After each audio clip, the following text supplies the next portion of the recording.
Salut tout le monde, alors aujourd'hui je vais vous présenter une recette un petit peu originale. Il s'agit de la recette du cake, non pas à la banane, mais au pot de banane.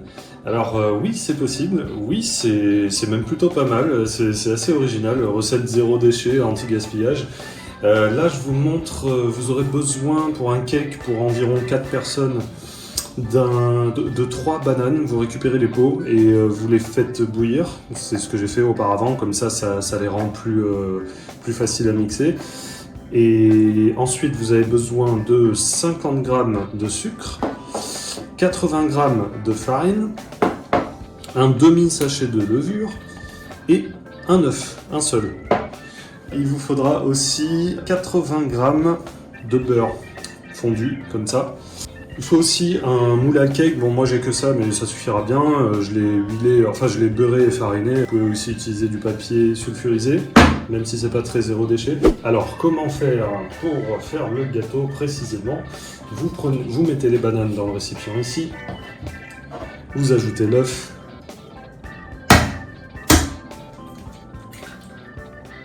Voilà. Vous ajoutez à ça le beurre fondu. Évidemment, la liste des ingrédients est dans la description de la vidéo. Voilà, vous mixez tout ça.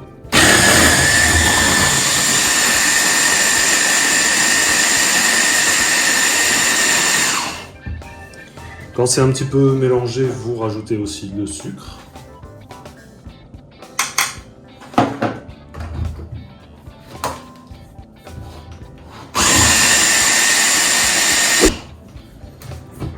Voilà. Et enfin, je rajoute la farine et le demi-sachet de levure. Faites bien préchauffer le four à 180 degrés. Là, voilà, j'ai rajouté la farine et la levure. Je finis de mélanger tout ça. Surtout, n'hésitez pas à mixer longtemps pour que ce soit bien homogène.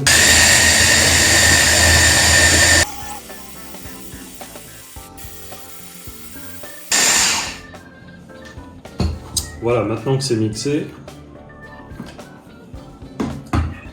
je mets ça dans le plat et j'évite d'en mettre partout, c'est pas grave, je nettoierai tout à l'heure. Je mets ça dans le plat ici.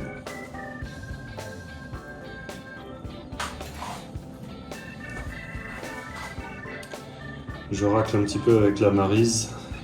Ça, c'est vraiment l'objet du radamalin. Je vous conseille d'en avoir une, comme ça vous permet de récupérer absolument tout, de bien racler le fond du plat.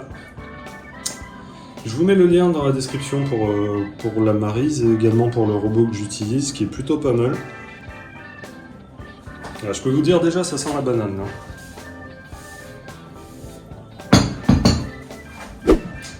Voilà, et maintenant que la pâte est prête, je vais mettre ça au four. 180 degrés pendant une demi-heure. A few moments later.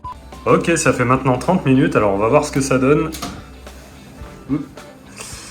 Voyons voir, j'essaie de pas me brûler. Waouh, regardez, c'est pas mal. Ah, c'est un peu chaud. Je vais y arriver.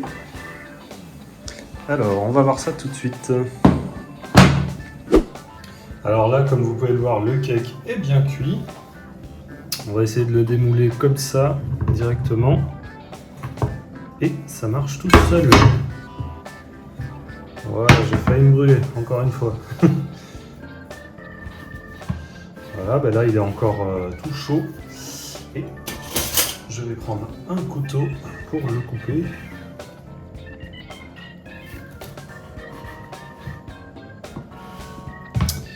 Comme vous pouvez le voir, alors vous ne pouvez pas le sentir, mais je vous assure que ça sent vraiment la banane. Et il n'y a plus qu'à le couper et à le laisser refroidir. Je vais m'en couper une part, comme ça on va dire.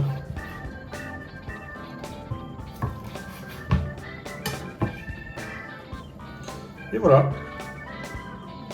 Donc, comme vous le voyez, ça a vraiment l'air d'un cake normal. En plus, moi je trouve que je l'ai plutôt bien réussi.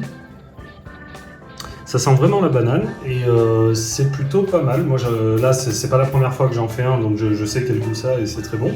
Et donc, voilà un excellent moyen de ne pas jeter vos pots de banane et de les revaloriser, on va dire, et de manger quelque chose que vous auriez jeté sinon en temps normal. Donc, je vous laisse me dire ce que vous en pensez dans les commentaires ci-dessous, dans la vidéo. Peut-être que vous avez des idées pour faire ça un peu mieux, ou alors des recettes un peu similaires qui permettent de récupérer les aliments comme ça qu'on ne mangerait pas. Je pense notamment par exemple à la soupe dans laquelle on peut mettre toutes les peaux de légumes qu'on ne pense pas à mettre. Si cette vidéo vous a plu, n'hésitez pas à mettre un pouce bleu et n'hésitez pas à vous abonner à la chaîne Radamarin. Salut!